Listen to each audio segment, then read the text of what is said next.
Public domain comic book theater.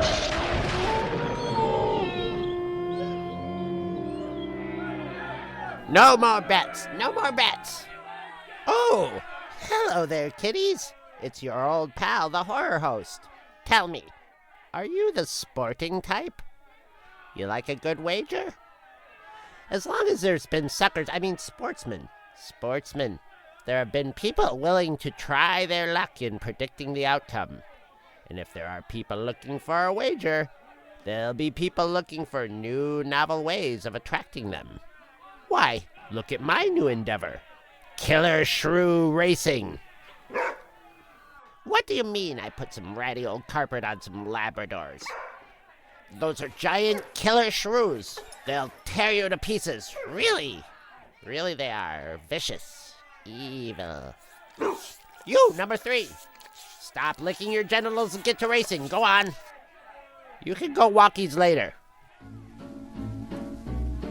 That reminds me of the tragedy of old Kit Burns' Sportsman Hall on Water Street in old New York, where the toughs and rowdies of the underworld gather for an evening of amusement at Kit's famous rat pit. Also in the crowd was Belle Flannery, toast of the 7th Ward, and her friend David Carroll. He's from Boston, and he had more money than brains. Neither knew what was in store for them at the Pit of Horror.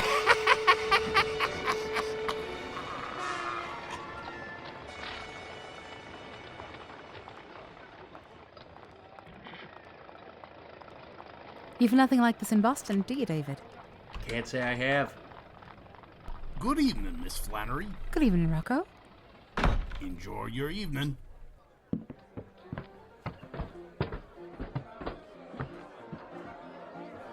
This doesn't seem much different from the halls we have down in Dorchester.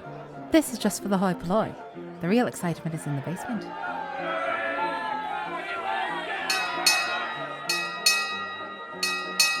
Welcome, ladies and gentlemen, to the Rat Pit. Tonight, we have a special treat for you. We have starved a small cage of Sumatran gray-tailed rats, and we'll have them face off tonight against 6 terriers in mortal combat.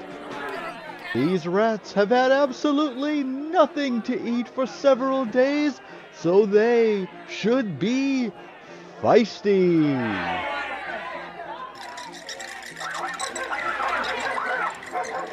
Drink, sir? Don't tell me a real man like you doesn't drink. Not here, my dear. I know my way around. Too many young fellas are shanghaied for the China trade that way. May I speak to you for a moment, sir? Yes? I can see that this sort of entertainment is not for you. You are a man who requires more refined kind of amusement. Now, here in the private salon, can a gentleman of taste indulge in any sport he desires? Take this wheel now. Oh, David, do play. It's so exciting. Yeah, don't mind a bit of fun.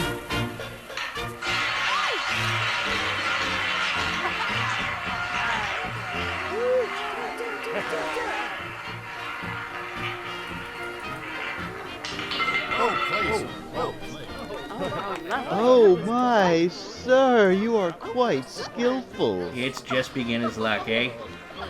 Here, Belle. I want you to share this with me. Go on, David.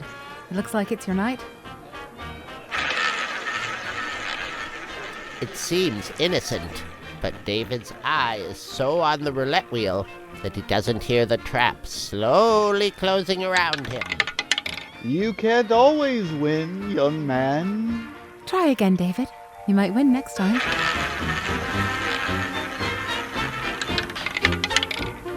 But soon it becomes apparent that David's luck is rotting away.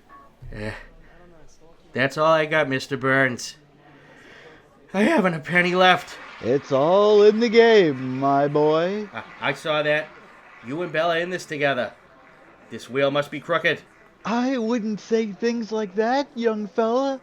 Especially if I couldn't prove them. Oh, banana oil. I know when I've been swindled, and unless I get my money back, the police will hear about this. Run along, Belle.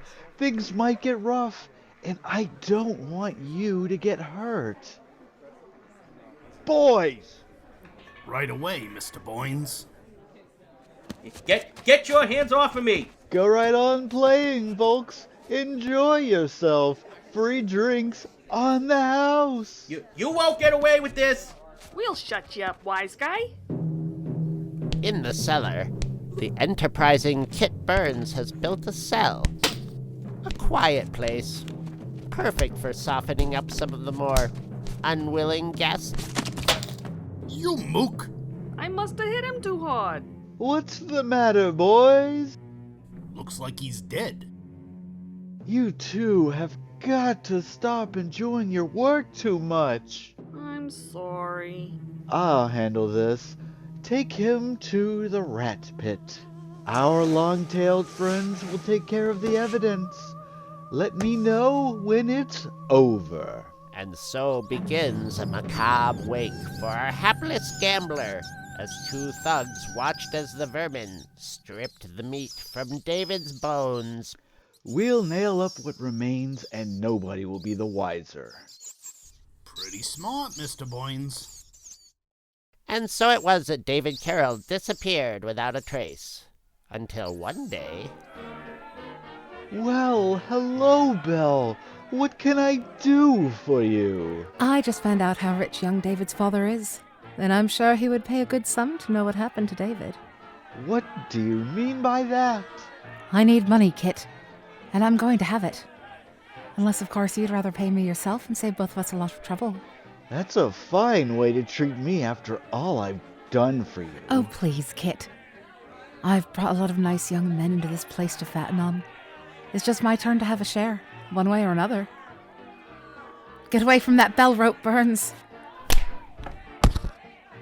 Good job, my boy. Now let's take her to the pit. But she ain't dead, Mr. Bones. What of it? She will be. And so, once again, the sound of squeaking and gnawing accompanied Kit Burns' quiet evening, along with another, more horrifying sound. But sooner or later, Burns does have to go to bed. Maybe this will settle my nerves. I must be getting soft.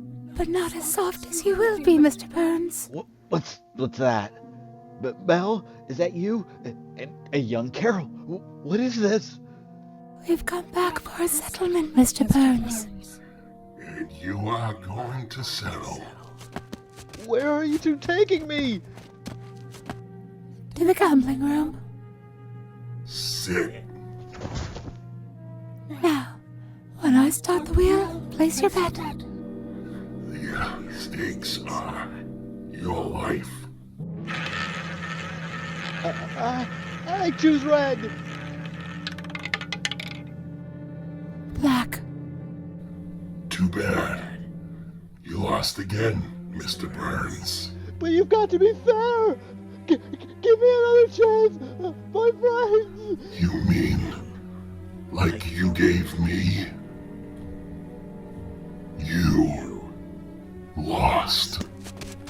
And now you must come with us. Help! Not too hard, David. You don't want to kill him. Not yet. What are you? No! No! Have mercy!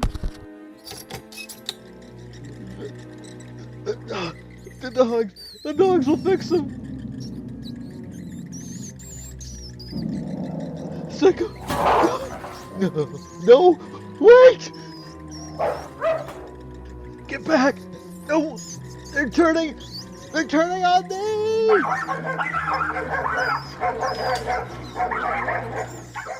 Place your bets.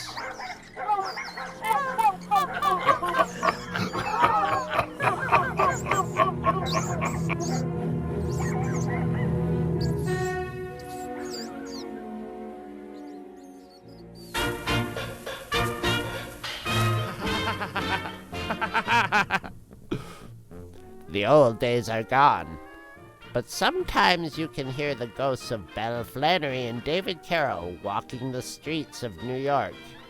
And behind them, you'll see the once merciless Burns still begging for another chance to escape from a hell of his own making. Never mind that he flipped the coin of fate thinking he was ahead, and ended up with tails. Lots and lots of tails!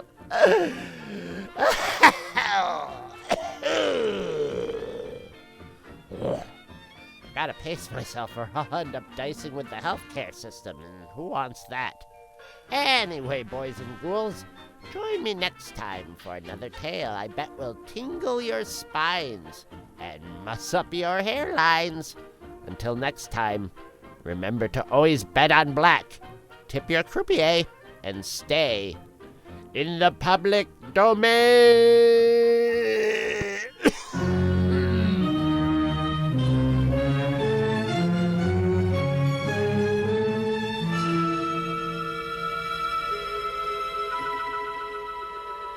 You've been listening to The Pit of Horror, adapted by Thomas DJ and performed by the Akadekaganagon Theater Works.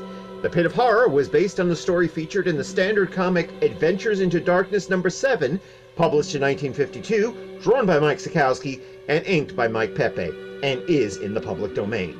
If you enjoyed this story, it and many other comic books in the public domain are available at comicbookplus.com. Please visit and support them! Please visit the 8TW at akadekaganagon.blogspot.com for news on upcoming and current projects. Until next time, good night!